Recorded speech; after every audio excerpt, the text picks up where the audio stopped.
Hi, this is Mary from Teacher's Pet Dog Training. Today I'd like to talk to you about two different ways that we can condition dogs to go to the vet or go to the groomer or be introduced to something that might be aversive to them. The first thing is we want to classically condition a dog to something new, let's say a pair of clippers, that has no bad prior experience. He's neutral to it. And then the second way we use is a dog that's already had a bad experience, and that's when we're going to go ahead and do counter-classical conditioning. So with traditional classical conditioning, we make sure that the dog associates the item that we're using, like a pair of clippers, to something good. So we show them the clippers, we give them something good. Show them the clippers, we give them something good. And so ultimately, when we go to do the clip, the dog now associates the clip with something yummy.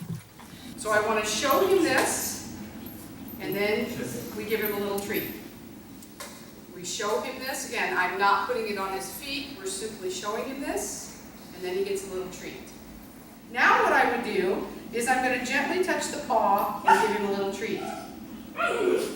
Gently touch the paw and give him a little treat.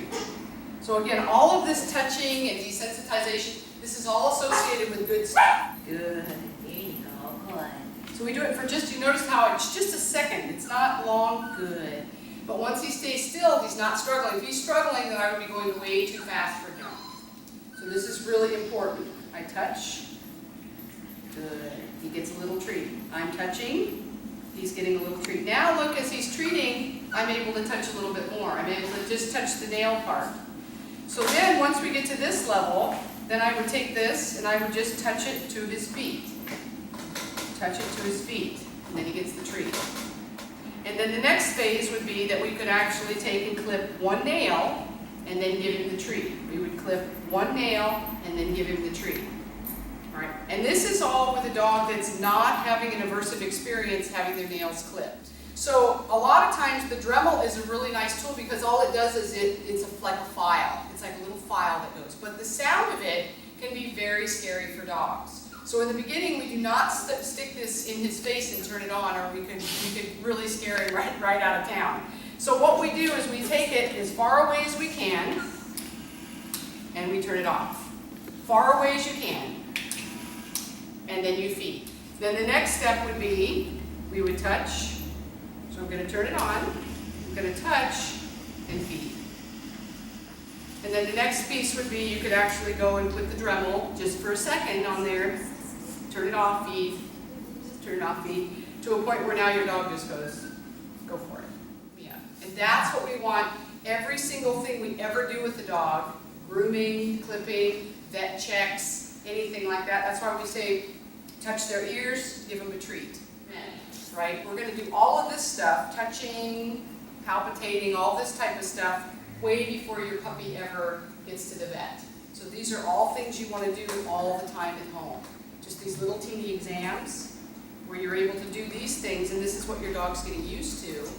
And then when he goes to the vet, he goes, I know what this is. This is all good stuff. With classical counter conditioning, the dog has already had a bad experience. We grabbed a hold of them, we tried to clip their nails, they struggled. We have somehow set them up for failure.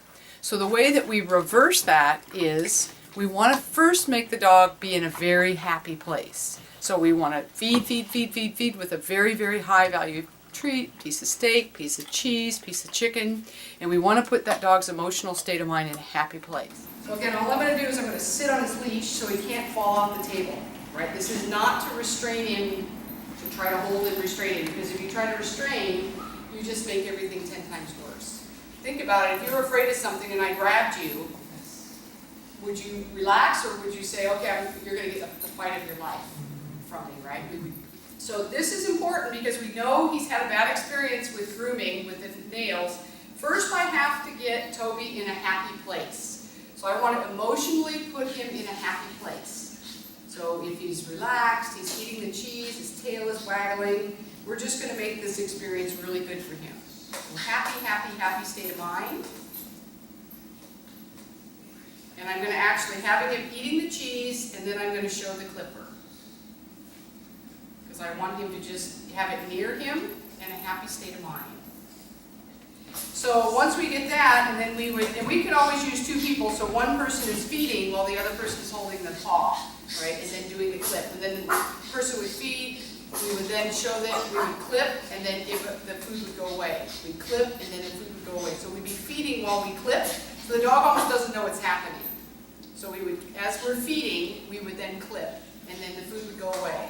And then as we're clipping, we'd be feeding simultaneously. As soon as the clip is done, the food goes away. So now they're actually associating the food with the clip. And then ultimately what we get is we get someone holding the foot while they're feeding, and then we would do one little toe, just a little bit at a time, to a point where they're sitting there going, okay, I'm ready. I hope these tips help, because it's really important that your dog has a good feeling about visiting the vet, having a grooming, or having their nails trimmed.